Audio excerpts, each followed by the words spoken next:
금요일 아침 글로벌 마켓 나옵니다. 어제 애플은 미국 시장 마감 후에 실적을 공개했기 때문에 그 다음 날인 바로 오늘 새벽 마감한 미증시의 반응이 진짜 반응일 것이고요. 그래서 오늘은 애플 실적의 미증시 영향을 보고요. 다음에 현지 애널리스트들의 애플에 대한 찬반 논쟁도 한번 들어보겠습니다. 다음, 이 엔저 현상, 우리나라에서도 상당히 좀 신경이 많이 쓰이는데 여기에 대한 독일의 불편한 속내가 있다고 그러네요. 여기에 대해서 들어보고요. 마지막으로 국내 증시 외국인 투심까지 체크를 해보겠습니다. 먼저 마감 브리핑으로 출발합니다. 비즈니스 인사이더 보시죠. 그림에 보니까 애플 실적 나오고 나서 오늘은 뭐 맘먹고 애플 뭐 패는 날로 정했는지 칼로 사과를 깎고 있네요. 이렇게.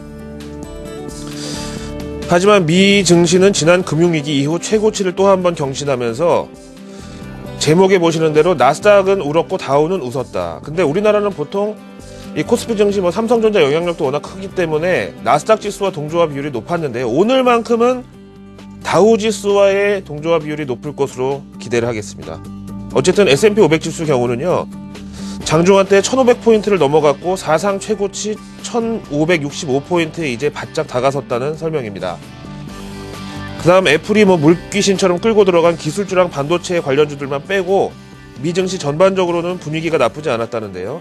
실업수당 청구 건수가 2008년 1월 그러니까 서브프라임 사태 터지기 전 그 이후로 가장 적은 33만 건을 기록해서 당초 예상치를 크게 하향 돌파한 것으로 나타났고 이제 곧 있을 미 고용지표도 한번 기대해볼만 하겠다 이런 기대감이 형성됐다 그러네요. 그리고 어제 우리 장중에 나왔던 중국 PMI 호조도 역시 미 대기업들로 구성된 다우지수만큼은 상승 반전하는데 기여를 했다는 분석입니다. 오늘 시황 한번 현지 전문가 통해서 들어보시죠. 오온일 시큐리티즈 측의 의견인데요. 먼저 통신사들, 그러니까 미국의 AT&T, 버라이존에서 당연히 가입자 수가 파악이 되니까요. 아이폰 판매 실적을 미리 공개했었기 때문에 시장은 이미 실적 시즌이 시작되기 전부터 애플에 대한 기대감을 좀 서서히 내리고 있었다. 근데 그동안 시장이 단지 기대치가 낮아서 달성된 실적 호조니까 기대를 안 해서 그거보다 조금 높게 나오면 실적 호조군 해서 매수 소세가 좀 있었는데 이렇게 하다가 애플의 실적을 보고서 순간 시장이 겁을 먹은 것으로 묘사를 했습니다. 하지만 최근에 아시아, 유럽 그리고 미국의 PMI 제조업 지수를 보면은 일단 경기는 확장 국면으로 방향을 잡은 것이 맞다고 확인이 가능하고 이는 투자자들이 분명히 기대해도 좋은 사실과 현실이다 이렇게 밝혔습니다. 한편 더 들어보실까요? BMO 캐피탈 마켓 측의 의견인데요. 오늘 애플 실적에 대한 미증시의 반응 즉 애플이 속한 전기전자 업종만 하락하고 나머지는 강보합을 유지한 이런 시장 분위기는 상당히 건전하고 고무적이었다고 평가를 했습니다. 여기에는 애플이 뭐 향후 미국 경제의 회복이 불투명하다거나 이런 거시적인 이슈가 아니라 앞으로 회사 경영 그리고 경쟁 심화 우려에 영향을 받았다는 이성적인 판단이 밑바탕에 깔려 있었고 이것이 바로 오늘 미 증시에 대해서 희망적이라고 평가를 하는 이유다라고 밝혔습니다. 이 얘기를 들으니까 어제 우리 뭐 애플 때문에 빠졌다는 게 더 억울하게 느껴집니다. 오히려 애플이 경쟁 심화 우려 때문에 미 증시에서 저렇게 급사를 맞았다면 당연히 애플의 최대 경쟁자 삼성전자에 매수세가 들어와야지 이치상 맞는 게 아닐까요? 어쨌든 애플이 이렇게 좀 많이 아파서 어제 우리나라 증시도 피해를 봤으니까 애플을 조금 응원을 해줘야 되는 상황인가요? 월스트리트 저널 보시죠. 일단 뭐 그림이 제일 확실한 건데요. 그래프를 보시면 아시겠지만 애플의 분기별 순이익 증가율이 순이익이 아니고요. 순이익이 이렇게 줄지 않았어요. 순이익은 계속 증가세인데 순이익 증가율이 2010년 2분기의 정점을 지나고 이제는 0.1%대까지 내려왔다. 그래서 이걸 가지고 과거의 슈퍼차저, 우리말로 터보 엔진을 장착한 성장주로서의 그런 애플의 위상은 바뀌고 있다. 그래서 여기 나오는 대로 좀 군뱅이 같은 가치주? 네, 좀 이렇게 표현을 하고 있네요. 한때 뭐 1000불까지 기대치가 올라갔었던 애플의 주가는 지난 언제였죠? 9월 단기 고점이 700달러였는데 여기서도 지금 35%가 하락해서 500달러도 깨진 상황입니다. 근데 애플이 갑자기 뭐 손실이 나거나 매출이 줄거나 그런 것은 전혀 아니고요. 여전히 재무제표는 견조합니다. 게다가 현금 보유량이 보니까 1370억 달러, 우리 돈으로 하면 146조 2500억 원인데 현금을 저렇게 많이 깔고 앉아서 그 돈으로 또 어떤 이 서프라이즈를 준비하고 있는지 누가 알겠습니까? 그래서 아무튼 좋으나 싫으나 우리 증시 오늘 어떻게든 반등을 하려면 애플을 좀 이렇게 격려를 해줘야 되겠죠. 애플이 또 한번 시장을 놀라키고 세상에 혁신을 가져올지는 아직까지는 모른다는 겁니다.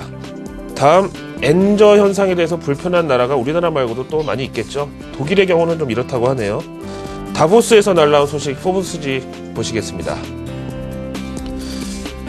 지금 스위스 다보스에서 이 월드 이코노믹 포럼이 진행 중인데요. 전설의 트레이더죠. 조지 소로스가 연설을 한 내용입니다. 참 이 소로스는 해지나 뭐 포트폴리오 따위는 모르는 진짜 상남자고요. 정말 대단한 게 항상 한쪽으로만 몰빵을 하는데 이게 또 항상 다 맞아요. 그래서 어쨌든 이 사람이 연설에서 얘기한 내용인데 지금 일본의 무제한 양적 완화 그리고 결국 엔화 가치 하락으로 연결시키려는 이런 시도가 오히려 독일 경제에 악영향을 줄 수 있다고 강조했습니다. 듣고 보니까 그럴 것 같아요. 독일하고 일본은 사실상 뭐 제조업 비중이나 산업 구조도 비슷하고요. 대중국 수출 비중도 크게 다르지 않습니다. 그래서 지금 유로존에서 솔직히 제대로 먹고 사는 나라는 독일이랑 영국밖에 없는데 혼자 벌어서 나머지 뭐 형제들 뭐 학비 대주고 먹여 살리고 있는 이런 식인데 이게 문제는 이 시비가 인플레이션에 대해서만큼은 상당히 좀 매파적이고 유로화 가치 하락에 대해서도 굳이 지금은 원치 않는다라는 이런 기조입니다. 그래서 이제 결론은 뭐냐 하면은요. 일본의 저는 엔저 기조는 사실 뭐 미국도 우리도 뭐 그냥 뒷담화 수준이지 대놓고 막 그러지 말라고 정색할 수가 없는 상황인데 유로존 특히 독일에서 조금 강하게 일본을 압박하거나 아니면 시장에서 좀 완충작용을 해주든가 이런 걸 기대해 볼 수 있겠다라는 거죠. 아무튼 해외 전문가들은요. 2월 15일 G20 정상회담이 있는데 이때 독일이 일본에 뭔가 한방 먹이려고 준비하고 있다 이런 예상이 쭉 나와 있더라고요. 미국과 우리나라는 좀 눈치만 보고 있는데 독일이 좀 나서서 좀 세게 좀 뭐라고 좀 해줬으면 좋겠는 상황이죠. 마지막으로 MSCI 한국지수 보시겠습니다. 외국 투자자들의 한국 주식에 대한 투심을 알 수 있는데요. 지난 한 2달여 외국인이 계속 줄매수 들어오면서 이래도 안 따라올래 이래도 안 따라올래 하고 계속 주식 사들이다가 하도 기관에서 팔고 뭐 이러니까 그래? 그렇게 내리고 싶으면 한번 맛 좀 봐라 뭐 이런 식으로 이번 최근 한 1, 2주 거쳐서 계속 이제 외국인 매도 물량이 나오고 있는데 뱅가드로 뭐 해석하는 분도 있고 뱅가드를 이용한 헤지펀드의 투자 전략으로 보시는 분들도 있고 한데 어쨌든 외국인들이 보는 코스피에 대한 기대치는 많이 좀 떨어진 상황이고요. 이제는 60 한 1선이 코스피 2000이라고 본다면은 지금 현재 뭐 1900 어제 60 몇 포인트에 끝났는데 이것도 낮긴 하다. 요거보다는 높게 보지만 그렇다고 또 크게 높게 보지도 않는 이런 상황. 그래서 오늘 반등에는 외국인이 크게 방해를 할 일은 없을 것으로 보시면 되겠습니다. 금요일 아침 글로벌 마켓 나우는 여기까지였습니다.